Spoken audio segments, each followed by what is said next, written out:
You can ask ChatGPT, and they will probably tell you US and China. You never know. Prime Minister Ibrahim, can you share with us your vision for your chairmanship of ASEAN? And as we said, can ASEAN even work closer together and achieve more that way? Also, your single market has huge potential. Prime Minister. And let's give the Prime Minister a warm applause for coming back after 13 years. Thank you.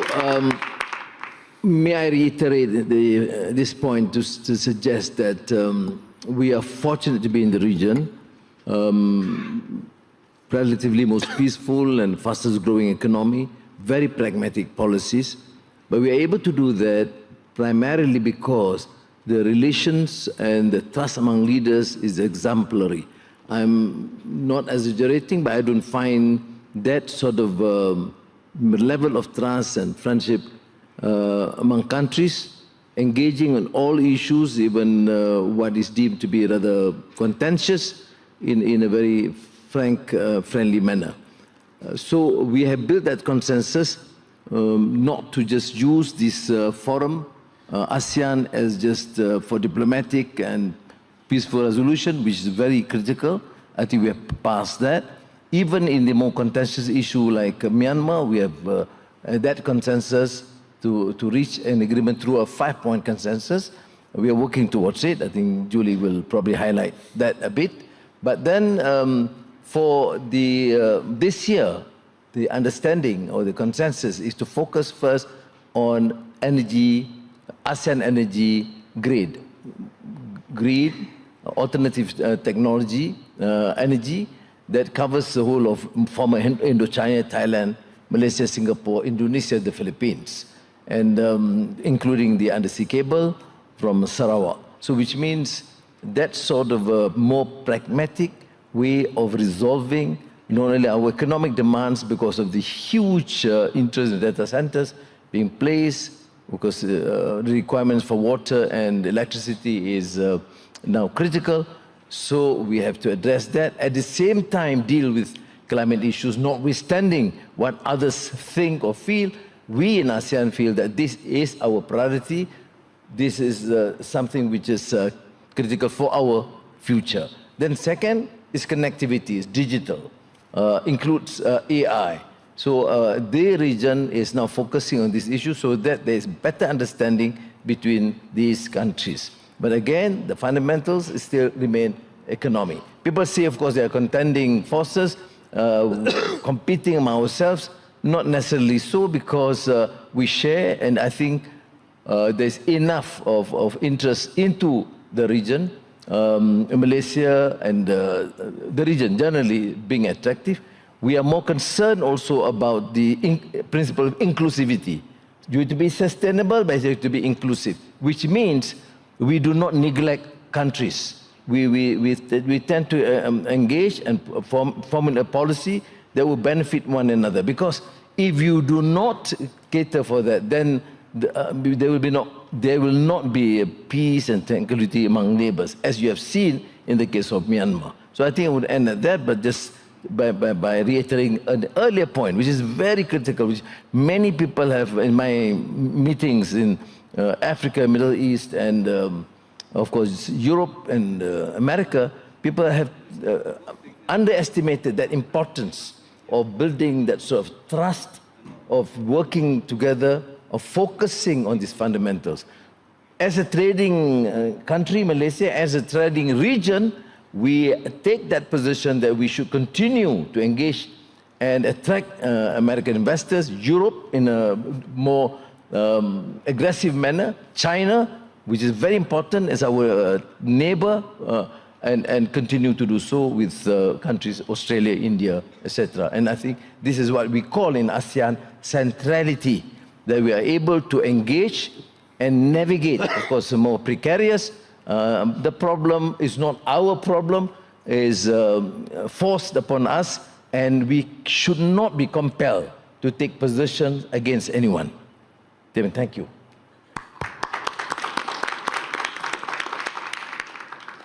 Thank you so much. For those that don't speak Vietnamese, I'm sorry, I don't, so it's a real deficit.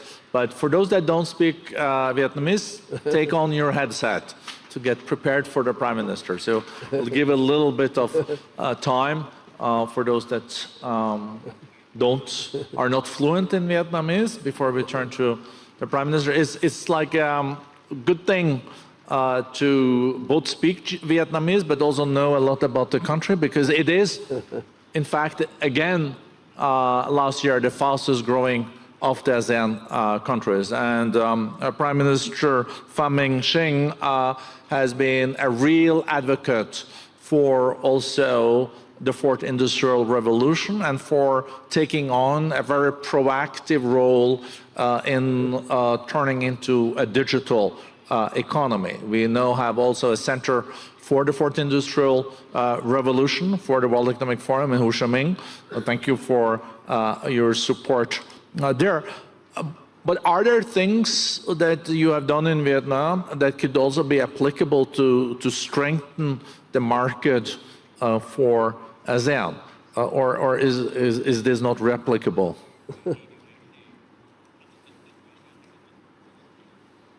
Vâng, rất là cảm ơn ngài. Thank you for your question. I think when we speak for the whole of ASEAN, His Excellency Anwar Ibrahim had said a lot of it. I think that ASEAN needs to have a more ambitious target and a broader vision. We call that to think deep and act big, to set a higher growth target, to overcome ourselves, grounded in science, technology, innovation, and digitization. If we're talking about a common solution, I think that in an intelligence age, it has to be an age without war. It has to be an age of peace. It has to be an age without conflict. Economically, it has to be an age of comprehensive, inclusive growth, as Prime Minister Anwar Ibrahim just mentioned. Culturally, it has to be an era where the ASEAN identity is upheld and the identity of each country is also championed. Fourth, environmentally, we have to harness natural resources sustainably and build a clean and green environment for the long-term growth of ASEAN.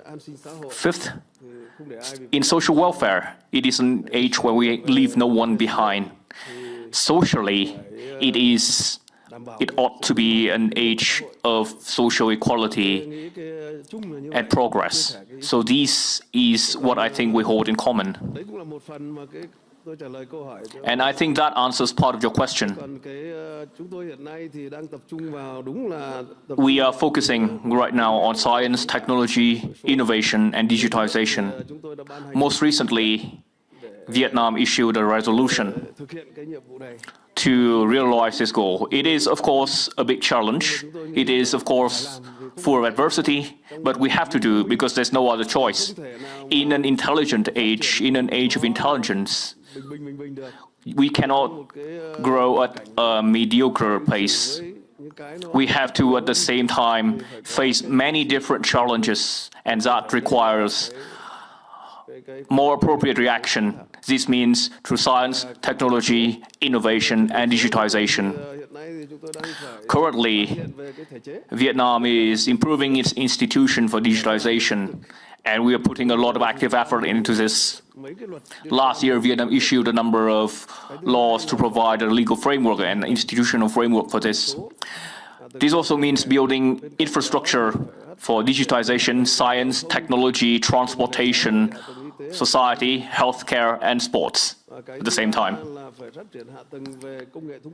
This also means developing IT infrastructure as the core of growth. Another thing we need to develop is a quality workforce focusing on emerging industries such as green and digital transformation, digitization, knowledge economy, focusing on areas where Vietnam has a strength, especially when it comes to mathematics and logical reasoning. Additionally, we cannot go without cooperation from the international community, from our friends around the world, and especially Vietnam's connection with ASEAN. It would not do to grow alone. We have to go together. And we hope that there will be digital connectivity among the countries in ASEAN. That is our ambition. And I've spoken to you, Prime Minister Ibrahim, on this before. And we have to connect not just within Vietnam, but with the region and with the broader world, to make good use of the intelligence of the world and artificial intelligence for the development of each country and each region. One thing that is indispensable is solidarity, unity in diversity, if we are to go ahead together. Thank you. Thank you so much, Prime Minister. Warm applause. We have on my right-hand side, we have distinguished friends of ASEAN. So we'll now also go to the friends. And the first friend of ASEAN is Mariano, chair of the board of MasterCard, but also a well-known professor at Columbia that knows trade and investments really well. So, Merit, when you heard the two prime ministers speak, 700 million, they're trying to establish also a single market.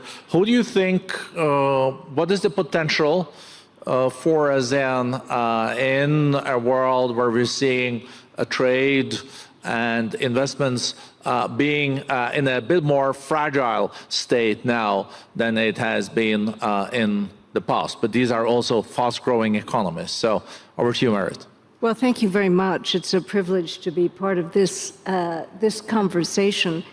You know, I think of ASEAN as an area of incredible vitality, economic vitality. It's a growing area. It's tech-savvy. It's a youth area. It's extremely heterogeneous. So it's an area of incredible vitality and importance for the global economy as well as the regional economy, very important for U.S.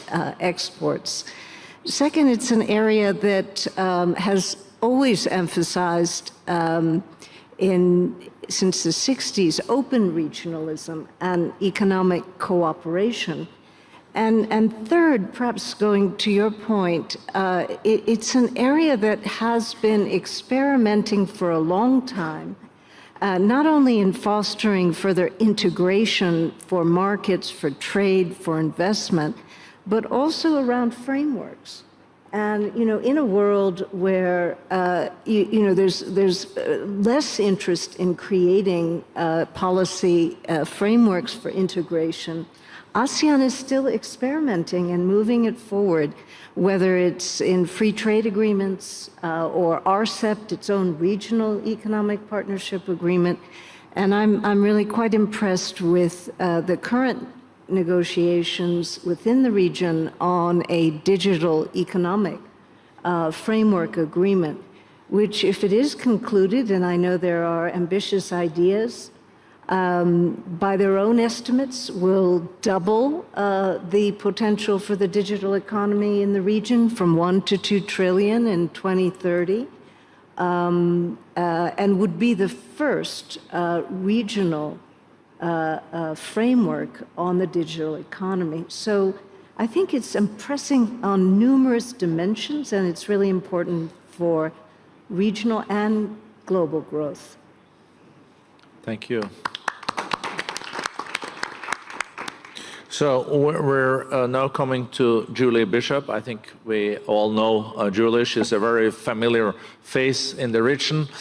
Used to be a foreign minister for Australia, but not anymore. No, she is the special envoy for the Secretary General for Myanmar. And the Secretary General knows how to choose his people because he knows that Julie also knows how to deal with difficult tasks. So even if things look good and strong in ASEAN, there are always exceptions to the rules, and she is given the task related then to Myanmar. And there is no economic growth for the time being in Myanmar.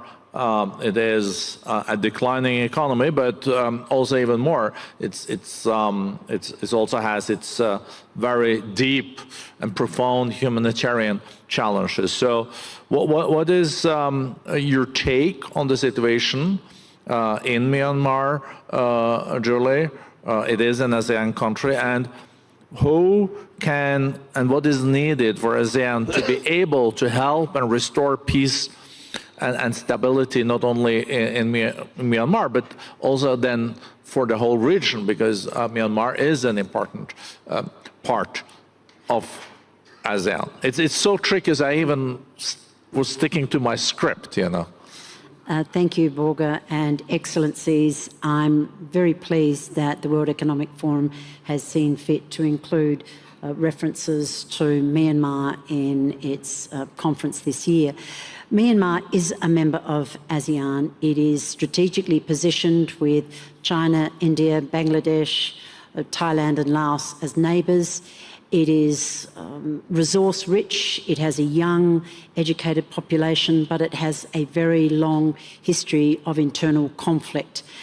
And in 2014, for example, Myanmar hosted the ASEAN Regional Forum in Naypyidaw, and the world was very optimistic that Myanmar was transitioning from a military to a civilian government.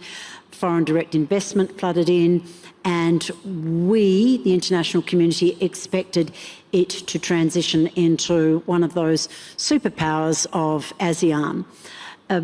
Others know the history well, but there was an election in 2020, Aung San Suu Kyi's party won, and in February 2021, the military took over the government. The United Nations Charter actually specifies in Chapter 8 that member states should look to regional organisations to resolve conflicts and find peaceful solutions. ASEAN did step up to the mark and held a summit and came up with, as Prime Minister Ibrahim said, a 5-point consensus plan as a way forward, because as a result of the military takeover, hostilities broke out across the country. Ethnic armed organisations became very well organised, very well armed, and the internal conflict and the subsequent humanitarian disaster has only escalated as territorial gains and losses on the battlefield dictate what's happening to the community. The important aspect of ASEAN's role here is that it remains impartial to the internal issues in Myanmar, but it will use its influence to get a better outcome for the people of Myanmar. And that's precisely why the UN is partnering with ASEAN. My mandate comes from a General Assembly resolution and a Security Council resolution 2669. And both resolutions specify that the UN Special Envoy will work with the ASEAN Special Envoy in collaboration to try and influence Myanmar to find a Myanmar-led way out of this crisis. ASEAN has also stepped up to the mark in terms of humanitarian support, and their coordination centre for humanitarian assistance, normally for disaster management, has been deployed to assist in this humanitarian crisis. It is frustrating that the 5-point consensus plan has not been implemented in a way or at a scale and a speed that we would wish.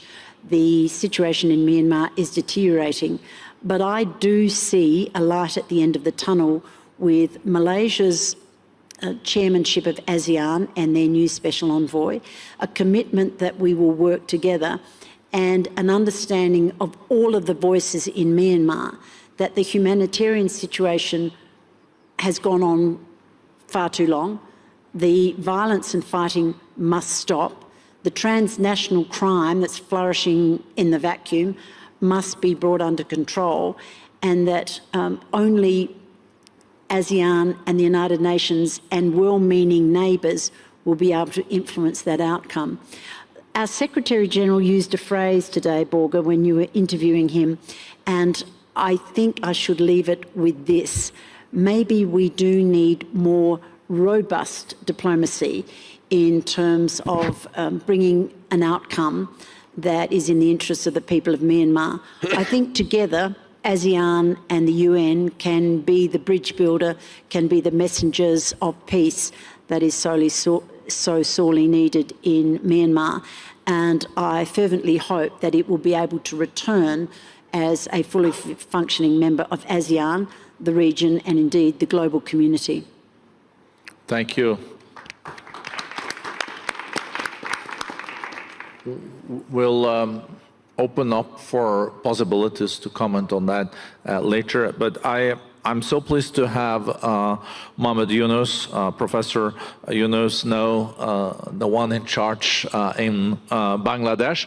I know you would have had probably a lot to say about the situation in Myanmar, Professor Yunus, and also on the Rohingyas, but that wasn't the topic for you today. We know that Bangladesh is a close friend of ASEAN. I know that you know the leaders here also very well. One of your tasks as the leader now in Bangladesh is to revive growth. There's a lot of opportunities that have to be created for the young people, its skills, its investments. And I know that you feel that deepening cooperation with ASEAN is part of your plan. I haven't seen that you're applying for ASEAN membership, but you know, ASEAN is a very inclusive organization, so they have a lot of friends for ASEAN. I even managed, when I was foreign minister in Norway, to apply for Friends of ASEAN, and we were formally adopted. Thank you, among other things, from to our friends in Vietnam that supported us very much. So, Professor Yunus, how do you see Bangladesh and ASEAN and your aspirations there? Thank you very much. You summed up very, very well for me, the background of it. I would have hated myself sitting there and watching an ASEAN session going on here on the stage. You saved me, I'm here. So I'm very happy to be here with everybody in ASEAN. And thank you for giving me this opportunity. And we all pray for your success, Julie Bishop. It makes a lot for Bangladesh, that's the Rohingya issue. And so you have to succeed, make it happen, and we're all with you. At 171 million people in Bangladesh, wish you all the success. Thank you. And I was talking about whether Bangladesh should be part of ASEAN, and as I said, I will hate myself. I consider myself personally as a part of ASEAN. It goes for a long time. It's, because when I started my work, the first country that adopted our work was Malaysia. Amana Ikhtiar, Malaysia, and next to your constituency. Anwar has become a very good friend since then. We have been very close, and enthusiasm that he showed in our work, as a result, is spread. The whole idea of microcredit spread all over Malaysia. And that was the beginning of the idea of microcredit going out of Bangladesh. That's the first country. So that brought me so close to Malaysia, and it became stronger and stronger relationship with Malaysia. We feel extremely well connected together. So I don't see why we cannot be together in ASEAN. And my friend, Prime Minister Anwar, has already assured me that somehow we will become a part of ASEAN, starting with the dialogue partner, which is available, hopefully, because emotionally we're so close to make it happen. And then came Indonesia, next to Malaysia. This is the Karya Usaha Mandiri. This is a microcredit application in Indonesia. So Indonesia became very close to us, working together, village after village, island after island. So I cannot see myself distancing from Indonesia. We're so much part of Indonesia, so personally happening. And Vietnam, almost every single women leader in Vietnam came to Bangladesh to study what we are doing and bring it to Vietnam. We did our program all over Vietnam. So personally, we're already part of ASEAN. We cannot take it away from us. We have to accommodate us into ASEAN. This is something that we have to work together. So this is what we're looking forward. I'm very honored to be here along with everybody else from ASEAN speaking today. The point I wanted to raise with ASEAN is a part of ASEAN, emotional part of ASEAN. It's a wonderful group of countries moving forward, very confident steps, future looks very bright. But the question that I've been raising in Bangladesh, and I want to share it with also ASEAN countries, what kind of future that we see for ourselves as a region, as a country?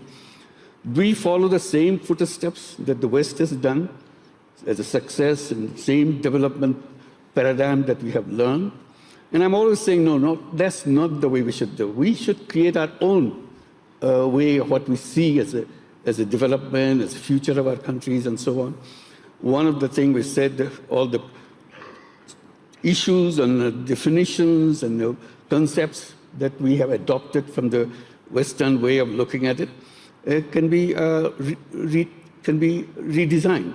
And that's one of the things is the whole banking system, whether banking system should remain connected with the people with money.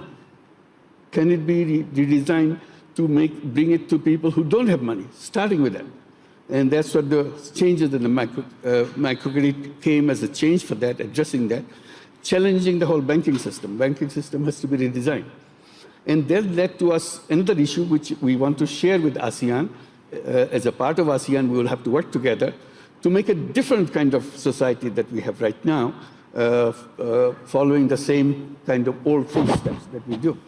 Avoid the whole wealth concentration issue completely, right from the beginning. Because otherwise, if you follow the same step, we go back to the same thing with all the concentration of wealth. It's a globally concentration of wealth is going on, and that will be a disaster for future. So how to do it differently? That's where the banking system comes, very important. Making availability of the finance to the people, and that should be part of the whole ASEAN paradigm, that this is what we do. We ensure that no matter who a person is, either a poor person, a rich person, man or woman, as a human being, I'm entitled to it. I can change my own life. And that's what the kind of mission should be integrated into the ASEAN way of thinking. It's not the same thing, but we adopt many things, but we also add things. And that led to the issue of entrepreneurship, which we have been talking in Davos. Klaus Schwab has created, and with Hilde Schwab, the Foundation for Social Entrepreneurship. So the whole idea of social entrepreneurship comes, how to create an economy based on social entrepreneurship, rather than just follow the same path of profit maximization, growth, and so on. How much growth is important, how much sharing of wealth is important, so together. So those are the things that we have to address together in ASEAN framework to make sure we not only progress, we also progress in a different way, as becoming an example for the rest of the world. We should not be just copying things the way it happened in the past, and allowing the young people to take lead. This we have coming from Bangladesh, coming from the uprising of the young people from Bangladesh is very, very strong right now with us to show that what the capacity of the young people, how to bring up the young people to lead the nation, lead the people with their ideas, with their concept, their technology, their completely different kind of generation, unlike the generation that who run the country. So how to make sure we adopt them, bring them forward, so that they can bring their ideas and leadership and concepts to impact on the economy and the society as it together. So those are the issues that we want to raise it, and we'll be very happy to join ASEAN. We are waiting for it very eagerly, and we want to do a job which will be something for the world to see. It's a very different kind of region which grew with a different kind of framework. Thank you very much. Thank you, Professor Yunus. I would like to go back to you, Prime Minister Ibrahim. You listened to the other participants in the panel. You heard what also Julie Bishop said and Professor Yunus on importance of breaking the impasse when it comes to Myanmar. Is there any realistic path towards getting back on track, or do we just have to be extremely patient? That's one question. The other question is also related to the single market, because there has been a lot of talk of integrating and creating a real market among the ASEAN countries. Where do you really think it stands today? How deep is it today, and how deep should it be, and how fast will it become as deep as you think it should be? And maybe the third question, ASEAN is economic success today, and the growth is much higher than the 3.3% that is the global growth that we expect this year. In Europe, we expect 1%, so that's a lot more. But how to make sure that this also continues in the future, not to get complacent? So, 3 easy questions for you, Prime Minister. Thank you. I think, and you have 3 minutes now. I'm just kidding. I would start with the response to my colleague, Prime Minister of Vietnam. We must have an ambitious target.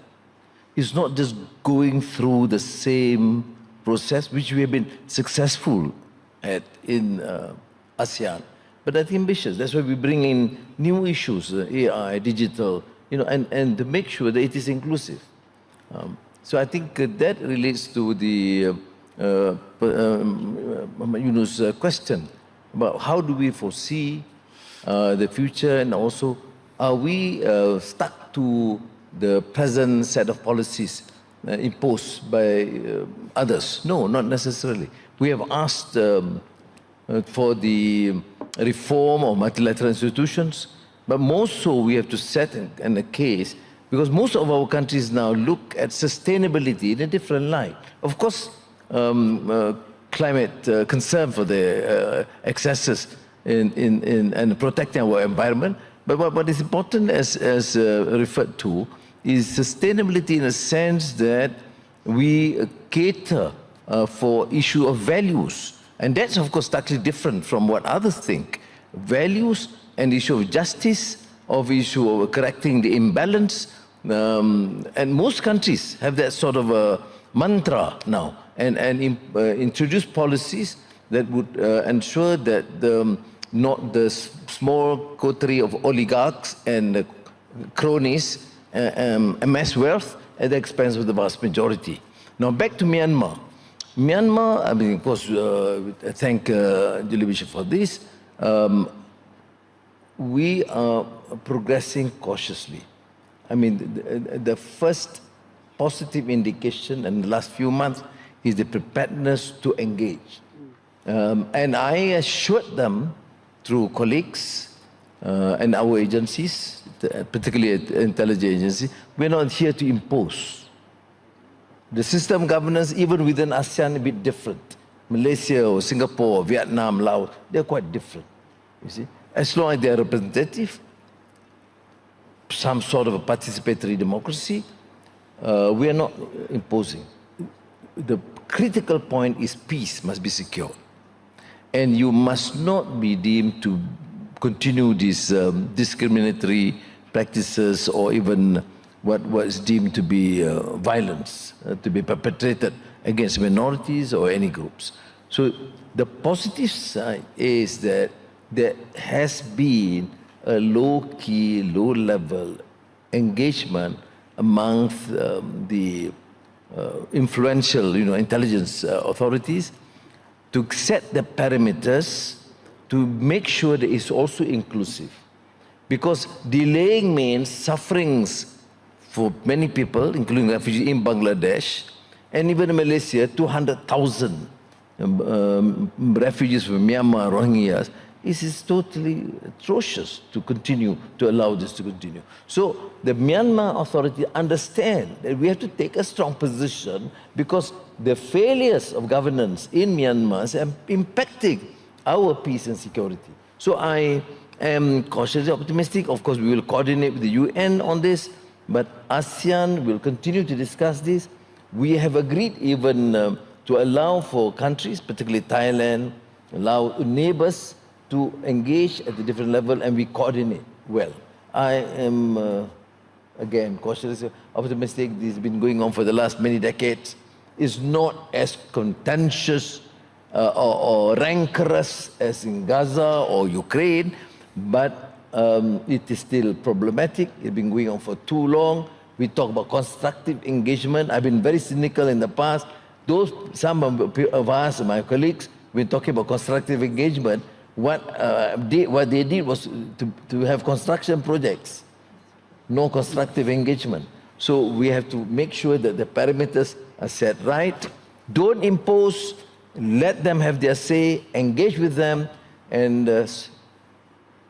God willing, we say, inshallah, we'll be able to overcome. Thank you, Prime Minister. I have a challenge now when I'm looking at that timer here. We have now 55 seconds left, it tells me. So how should I deal with that?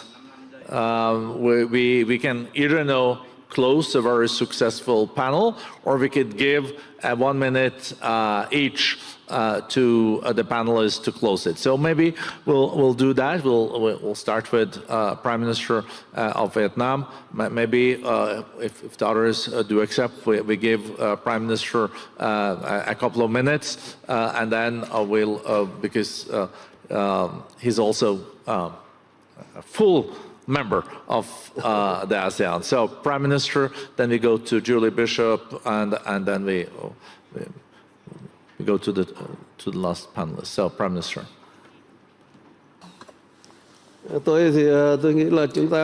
For me, I think in this new era, this new intelligence age, we have to stand together. We have to support each other more, help each other more, give each other more mutual assistance for a common purpose: peace, cooperation, and development in the region, in ASEAN, and in the broader world, so that Myanmar would soon return to stability and her people would soon enjoy normalcy and enjoy a life as it is meant to be, a life of freedom and happiness.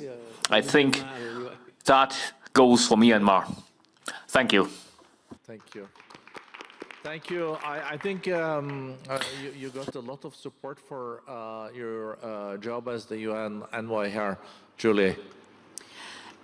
Thank you, Borga. In some ways, the situation in Myanmar is a test for the ASEAN way as to how the ASEAN member states are able to assist a member that is in such a dire situation. Just one statistic, about 20 million people, a third of the population, are currently in need of some kind of humanitarian support.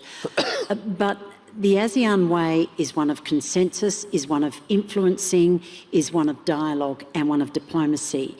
And I'm not going to challenge that approach. What I want to do as a UN Special Envoy is build trust and confidence in the United Nations. And part of that will be working with ASEAN as they maintain trust and confidence in the region, and that together the UN and ASEAN will be a very powerful influence and voice. And that's what I'm hoping to achieve. And I agree with Prime Minister Ibrahim that the message will get through. These kind of hostilities and ethnic tensions take decades. What we're seeking to do is find reconciliation and a better outcome, an end to hostilities, peaceful negotiations, and a return to socio-economic stability. And UN can't do it alone, ASEAN can't do it alone, but with neighbouring countries, I believe that there will be a breakthrough. Thank you, Julie. Let me then go to Mary Jano. I know that MasterCard has a lot of operations also in ASEAN, and what was also mentioned by Professor Yunus, this financial inclusion, I think, is at the forefront of your priorities too. Yes, absolutely. Well, first, I think it's just important to underscore the economic vitality and the heterogeneity of the region. And, you know, the entrepreneurship, the innovation that is there throughout the region. It is the fastest growing internet market in the world. Wow. And so a company like MasterCard is a regional hub in Singapore. It has operations throughout the region. It's creating cybersecurity training programs, digital economy, and really aimed at digital expansion for financial inclusion, small and medium-sized enterprise, very important in the region. And so I think the opportunities are enormous. And it's also a region that is managing the complexity of the geopolitical environment in which it is operating. And I think thus far, being very hospitable to the United States investment, also to Chinese, and managing that complexity. You see great Japanese influence in the region, increasingly trusted and extensive. So the dynamism, I think, is very important for the world. Thank you very much. And then, Professor Yunus, 1 minute for you to sum up.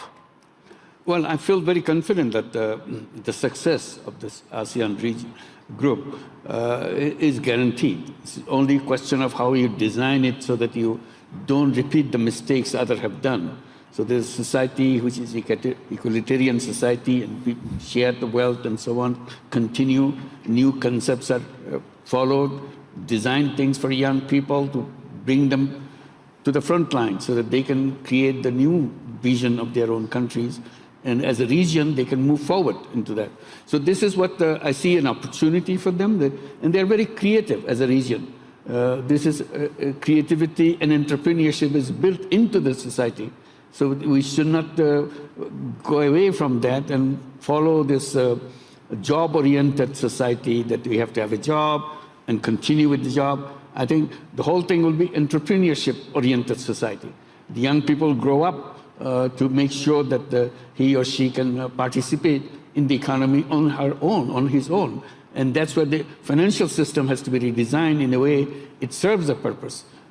Social business funds can be created so that the funds can be available to the young people. This educational system can be redesigned so that this is not getting a degree to get a job, kind of the conventional way of thinking.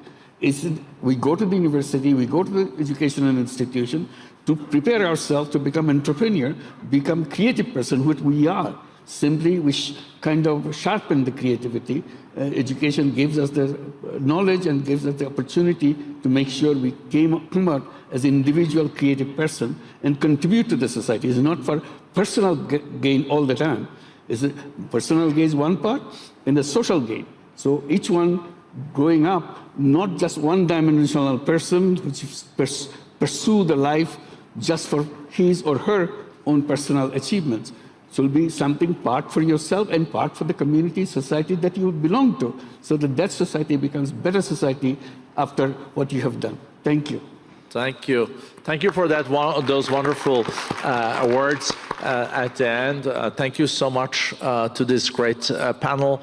I think we know a little bit more about not only ASEAN, but also the possibilities in the years to come. It was a great panel. Give them a big applause. Thank you.